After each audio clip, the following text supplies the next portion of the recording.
Hello everyone and welcome back to TowerGate. It is day 310, January the 13th, 2018, Saturday. Thank you so much for tuning in to this weekend edition. Very important video again today. And today's story, what we're going to talk about, is really a follow-up to the previous story we covered a couple of days ago, where we learned from Conservative Treehouse and the individual who writes under the pseudonym Sundance about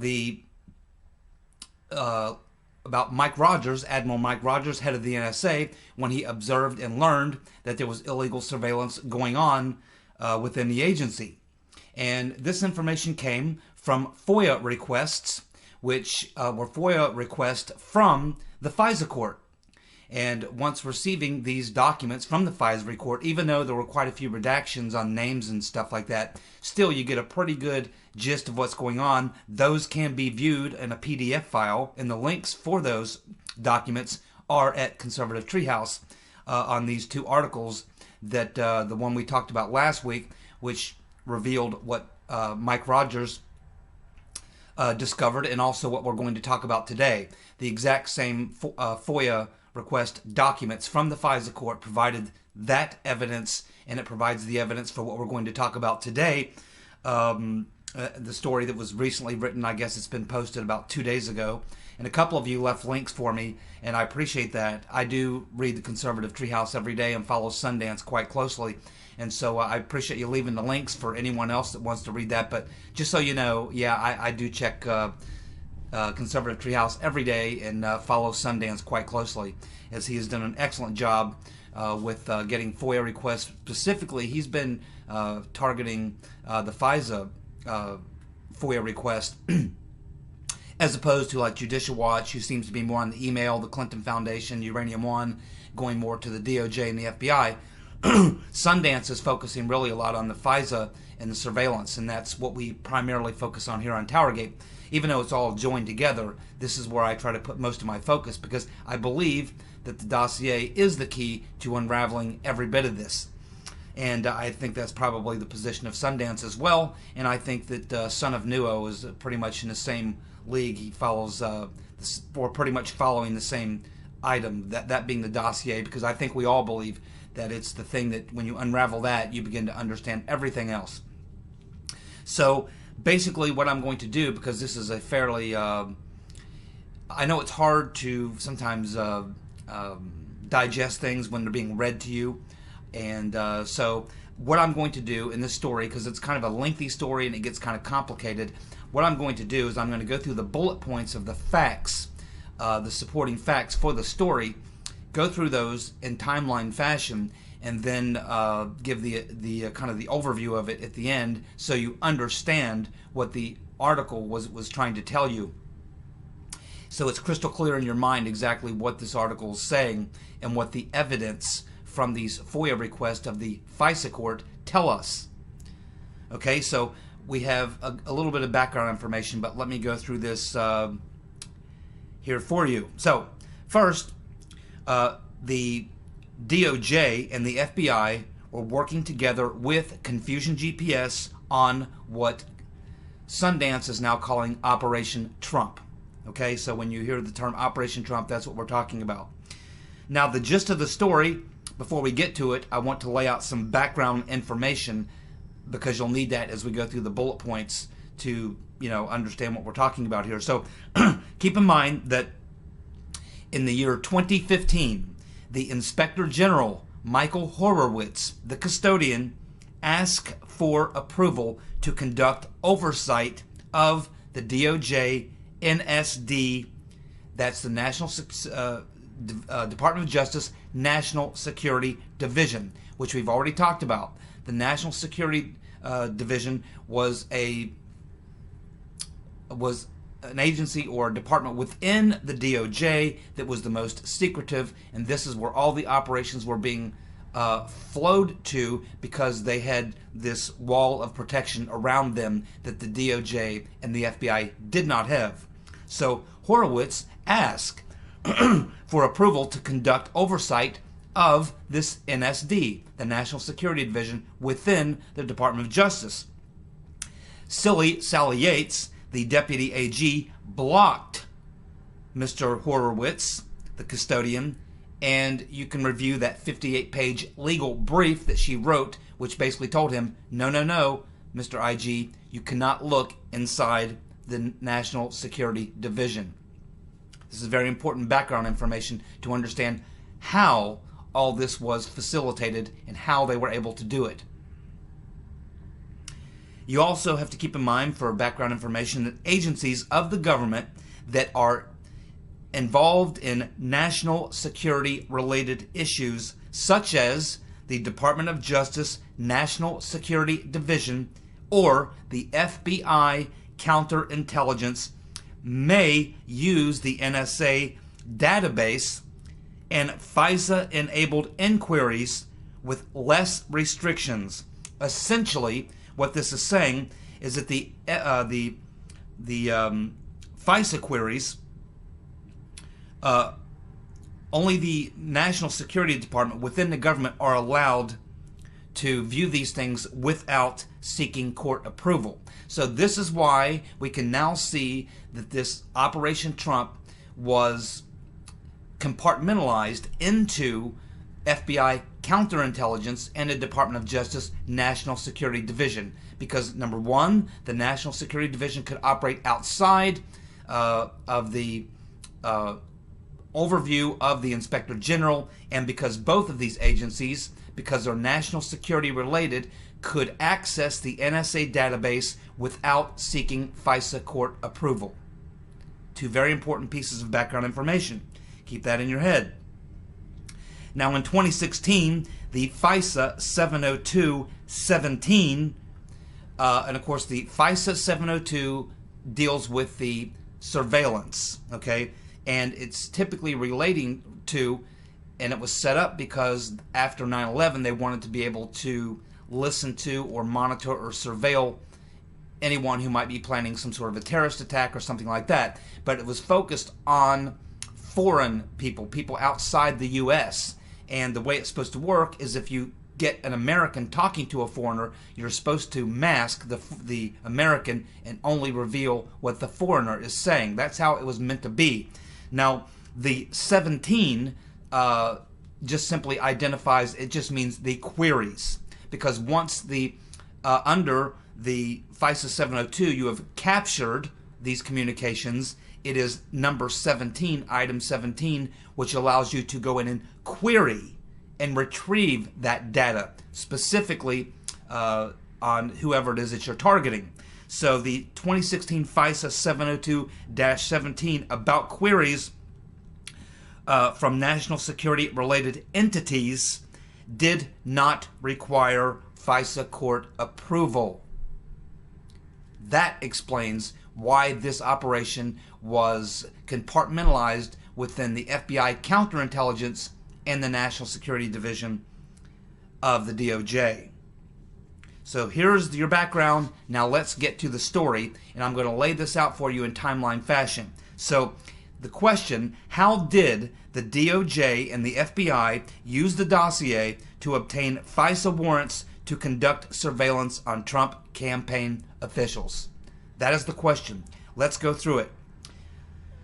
Early in 2016, likely in March, NSA Director Admiral Mike Rogers became aware of an issue with unauthorized FISA 702-17 queries. That was early in 2016. Rogers then initiated a full FISA 702 compliance review, and this was done by another naval officer working under him who does these reviews of 702 to make sure that they're compliant. So at the same exact time that this compliance review was going on, Christopher Steele was assembling his dossier information. This would have been May through October of 2016. The NSA compliance officer was conducting an internal FISA 702-17 review, as was directed by Mike Rogers. At the same time that Christopher Steele is gathering his data and his information for the dossier.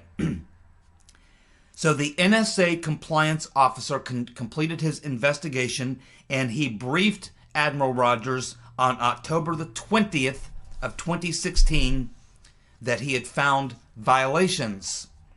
So on October 26th, approximately 1 week later of 2016, Admiral Rogers informs the FISA court of numerous unauthorized FISA 702.17 query violations. And just prior to that briefing of the FISA court, Admiral Rogers stopped all the FISA 702.17 queries permanently. They are no longer permitted. Now, based on Admiral Rogers' testimony to the FISA court issued the following ruling. Here is the crux to this story. Follow very closely. This is exactly, and you can read it for yourself. I have from the FISA's own document from the FOIA request done by Sundance. Quote, the FBI gave raw Section 702 acquired information to a private entity that was not a federal agency and whose personnel were not sufficiently supervised by a federal agency for compliance minimization procedures. This is the document from the FISA court, because Mike Rogers goes to FISA court and says, hey, we've got unauthorized, illegal things going on with 702. I've had my compliance officer review it. It is confirmed. This is what you need to know. So based on that, the FISA court did their own review. And after doing the review, this was their finding. They're saying that the FBI was providing access to a private entity to gain access to that NSA database for 702.17 queries through the FBI database, probably counterintelligence. The FISA court document clearly shows that it was FBI private contractors that were conducting the unauthorized FISA 702.17 queries via access to information on FBI storage systems. One of the contractors was Confusion GPS. We haven't heard or learned of any others. It is almost certain that the early 2016 series of FISA 702.17 compliance violations was committed by Confusion GPS and was the origin of Admiral Rogers' concern. As soon as the FBI learned that Admiral Rogers was looking at searches, queries, the FBI cut off Confusion GPS and other contractors from having access to the raw FISA information.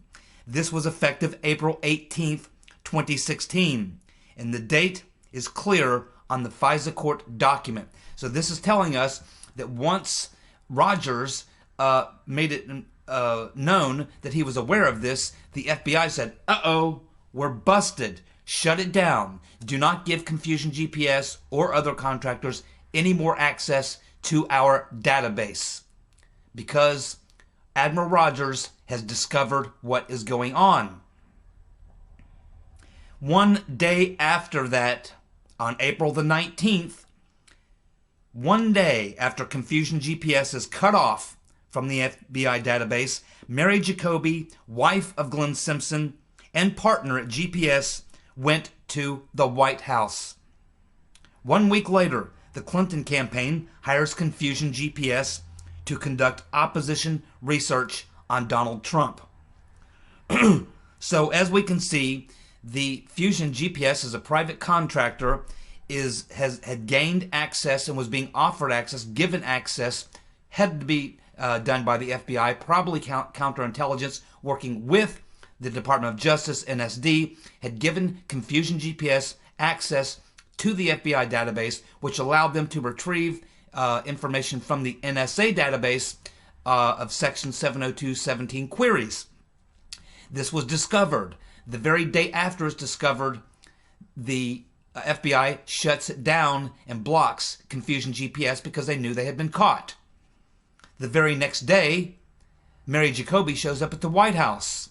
And then a week later, Confusion GPS is then overtly hired by the Rotten Reverend Clinton campaign to conduct the opposition research.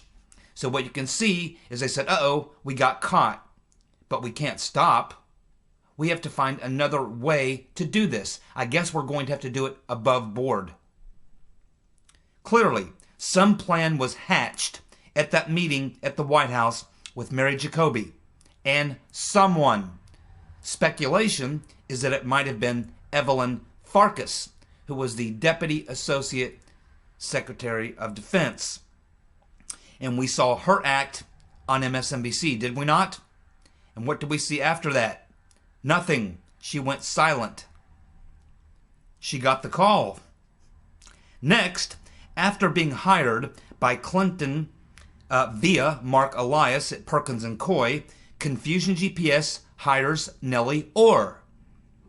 Nellie and husband Bruce had worked with Simpson before and served on a panel for a CIA open source group project on international organized crime, basically the Russian mob. Keep in mind, after April 18, 2016, Confusion GPS knows the NSA Compliance Division is reviewing all of their FISA 70217 search queries. Activity conducted while being contracted by the FBI. So now, not only do they know they're busted, they know that Admiral Rogers and his compliance officer, and probably other naval officers within the head of NSA, were sitting around looking at that information that was taken as a result of these queries by Confusion GPS when they were given access by the FBI. So Confusion GPS and the Obama administration, Rotten Reverend Clinton, the whole group of them knew. I mean, they knew now, okay, now they're looking at the information that we had been pulling through these queries. And so they know what we were looking at. So now we have Christopher Steele, MI6 agent, former MI6 agent, retired, former station chief in Moscow. We have Nellie Orr, an expert on Russia, speaks Russian, and is well versed on CIA operations. Her skills would be creating counterintelligence frameworks to give the appearance of events that may be totally fabricated. Confusion GPS, listed by the CIA as a private contractor they work with. You have Glenn Simpson, the co-founder, who has connections to the CIA. His wife, Mary Jacoby, who along with Simpson authored dozens of articles together while working at the Wall Street Journal. Articles that dealt with Russian nationals colluding with American lobbyists. Specifically, their target was Paul Manafort, but also others. And that included articles that mentioned Donald Trump. Then, on May the 23rd, Nellie applies for a ham radio license. So now we have Simpson, Jacoby, Steele, and Orr. They are all assembled along with all of that FISA 70217 info that they got while they had access to the FBI database. Why? Why was Nellie Orr, I should say, why did she get this ham radio license? Well, likely to have a method of communicating that couldn't be picked up by NSA surveillance. So now we know that the FBI counterintelligence was giving access to Confusion GPS to their database as a private contractor. We now have the link to Peter Ben Strokanus, to Confusion GPS and Glenn Simpson and Christopher Steele. They are all on the same team working together on the insurance policy. So here we now have, at this point, the core players are put together. They realize that they have now all this information that they got when they had access to the FBI database, which gave them access to the NSA database, where they did all these 702.17 inquiries. So they have this information, and they now have the team in place. And it ties together Fusion GPS, Christopher Steele, and FBI counterintelligence, and also Department of Justice, NSD, via Bruce Orr, Nellie Orr's wife, who worked at Fusion GPS. So you can now see that they have the team assembled, and you can see where they got the basic background information to form the basis for what would later become the information that would be used on the FISA application to begin now to continue their surveillance, but this time they're having to do it through the process instead of through the back door. So this was to provide, so, wait a minute.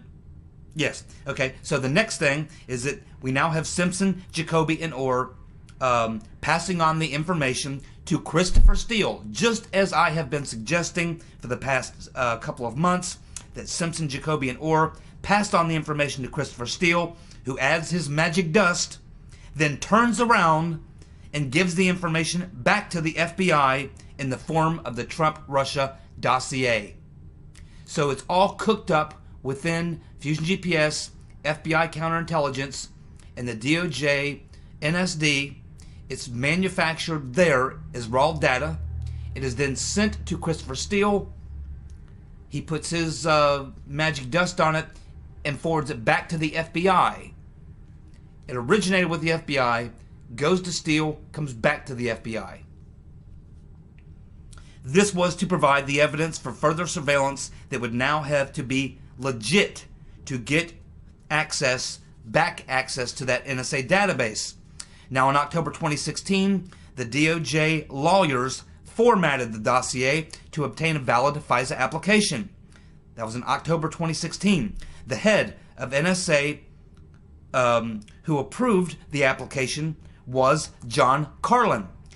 John Carlin left his job excuse me, right after Admiral Rogers informed the FISA court and the DOJ of the unauthorized searches. So yes, the FBI was working with Christopher Steele through their contractor, Confusion GPS. Yes, the FBI and the Clinton team were both paying Christopher Steele, both paid through Confusion GPS as their subcontractor. The FBI and early fusion research was the basis for the dossier. Christopher Steele was just the turnaround man, the laundry man, the man who laundered the document, gave it credibility, and essentially he became the salesman for the dossier. November 17th, 2016, 10 days after the election, Admiral Rogers goes to Trump Tower and likely informs Trump of the surveillance operations. The next day, November 18th, 2016, Trump moves his transition team out of Trump Tower. The same transcripts that Mike Rogers discovered were also discovered by Devin Nunes when he looked at the unmasking request at the White House SCIF. That is why Nunes was so stunned and why he is so doggedly pursuing the truth. So the conclusion is that the entire system of FISA 702 surveillance and data collection was weaponized against a political campaign. The DOJ, FBI used the FISA court to gain access to Trump data and simultaneously justify FISA 702 queries that were used to gather information on the Trump campaign, which later became FBI counterintelligence surveillance on Trump's campaign officials. So what we are learning now, in addition to the fact that Mike Rogers discovered this going on, he discovered that there was a private contractor or private contractors, one we know for sure was Confusion GPS, who were being given access to the FBI database, which was connected to the NSA database, and that's how they were retrieving this information. That tells us, as we can see, that the relationship with the FBI counterintelligence and the DOJ, NSD, They were working with Confusion GPS long before we ever thought. They were working with them. Well, we don't know when it began, but we know that Admiral Rogers discovered these queries in around March, maybe a little earlier, which means that it's very likely that this was going on as early as 2015, probably right after Trump announced he was going to run for president. Somewhere in that time frame between Trump announcing in February and early, remember, Rogers is looking at this stuff in March of 2016, these queries, and determines they were coming from private contractors, which we now know is Confusion GPS, and maybe others, which means they were working together back then. And it was that raw data that they were accessing, which was what was used to begin the early cultivation of the information that would later find itself into the FISA request to get the legit surveillance. This shows us how far back that this operation began, that Fusion GPS shows us that Fusion GPS, the FBI, Counterintelligence Division, along with the DOJ, NSD, were collaborating long before the summer of 2016. They were collaborating. Not only that, the FBI was giving a private contracting firm, Confusion GPS, access to their database, which was connected to the NSA database, where they're able to get FISA 702 number 17 queries, because they are protected, because they are, remember, FBI counterintelligence and DOJ NSD, because they're national security related, they did not have to go get FISA warrants and jump through all the hoops to be able to access the NSA database. Because they are related to national security, they are allowed to have access. And so what happened was, as they're gaining this access, they decide that it must be compartmentalized. And so that's why you had the team put together with Bruce Orr from the DOJ NSD, with Peter Ben-Strokenis from FBI Counterintelligence. Then they took that, they put that together with what they were able to feed to Confusion GPS, and then they compartmentalized it within the NSD, where it was out of purview of the Inspector General, where no one could see it. So they hid it in a safe space, the DOJ NSD. So then we learn that once Admiral Rogers becomes aware of it, he first goes to the FISA court and says, there's some irregularities here, there's some things happening here that I pretty am sure should not be happening. Gives him a heads up. Then he goes back and tells his compliance officer, hey, I need you to do a full audit on all 702s. So this takes quite a bit of time, because there was apparently a lot of 702s. At the same exact time that Christopher Steele, the FBI, Counterintelligence, DOJ, NSD are all working together to format and put together the basic raw data that would later become the evidence used to secure the FISA warrant later in October. So you can see how this whole thing developed along the way. You can see how far back that this began. You can clearly see that the FBI had authorized or given access to Confusion GPS as a private contractor to the NSA database via the FBI systems. So you can see how far back this plot started, and what tells us more importantly is that there's no question now, no question, that the FBI was paying Confusion GPS. The rotten Reverend Clinton began paying only because once it was discovered, and Mike Rogers discovered this, they said, uh-oh, we're busted. What do we do now? Well, we've got this data. Let's use it to put together a real legit FISA request, and let's start doing that legitimately, and then we'll find another way to continue this process of building this insurance policy, which was the dossier. And so that's why they hooked up the rotten Reverend Clinton. They hooked up the rotten Reverend Clinton. They knew she would bite. They knew she couldn't resist, so they went to the rotten Reverend Clinton and essentially used her to be the front man to actually make the payments, despite the fact that we now know that the FBI had to be paying Confusion GPS. They don't work for free, do they? But they needed now cover. So what they did was they used the Rotten Reverend Clinton. And my guess is that somewhere, if they keep digging, they'll find the back door. They'll find the back door where when the FBI went to Clinton and said, okay, we got to do this differently. We need you to be the front person because, hey, you're just paying for opposition research. But we'll reimburse you. Yeah, you're going to pay $10 million for this insurance policy that we're going to put together, but we'll do it through the back door. You put up the money and we'll pay you back in some way.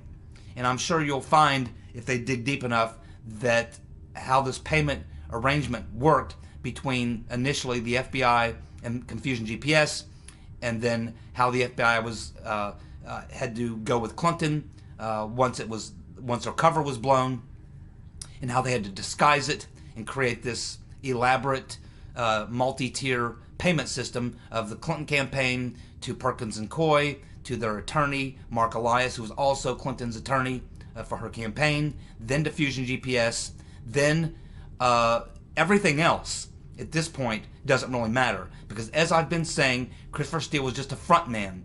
This entire dossier was produced, all within this cabal of the counterintelligence of FBI, Peter Benstrokinus, probably Sally Yates involved. Then you had Bruce Orr of FBI, the NSA, DOJ, NSD, National Security Division. And this is how this team was put together, and everything was kept within this cabal. They controlled everything. They wrote the dossier. They shipped it to Christopher Steele only because he gave it credibility, and they had to have someone on the outside of their tiny cabal to be able to pull this off. Now, as far as where Papadopoulos fits into all of that, it's still a big question mark. We just don't know. We need more information. But I think it clearly shows that if you look at these people within the cabal, and they're part of everything else that's happening within this landscape, you can only come to the logical, rational conclusion that Papadopoulos himself had to also be just another diversion in the overall plot, and had to come from within this group, which would include, at the very least, within this group would be, of course, Benstrokinus, or the Rotten Reverend Clinton, probably Sally Yates, the counterintelligence head, maybe Comey, and they're probably the ones who put all this together. And that's what we can see at this point. This is what's crystal clear at this point. So we're getting very close to understanding exactly how far back this goes. The money trail, which is what needs to be followed now, the money trail, and I'm sure that's why they went to interview Christopher Steele. Tomorrow, on Sunday's TowerGate video, we'll go back now with this new information, and we'll re-evaluate the situation of Christopher Steele and how he's going to become the major role player from this point forward. Because everything, as I've said before, is riding on him. Thank you so much for tuning in. Appreciate your comments, sharing the video, giving the thumbs up. You guys have a good evening. I'll be back tomorrow, and we'll keep on digging for the truth. Good night.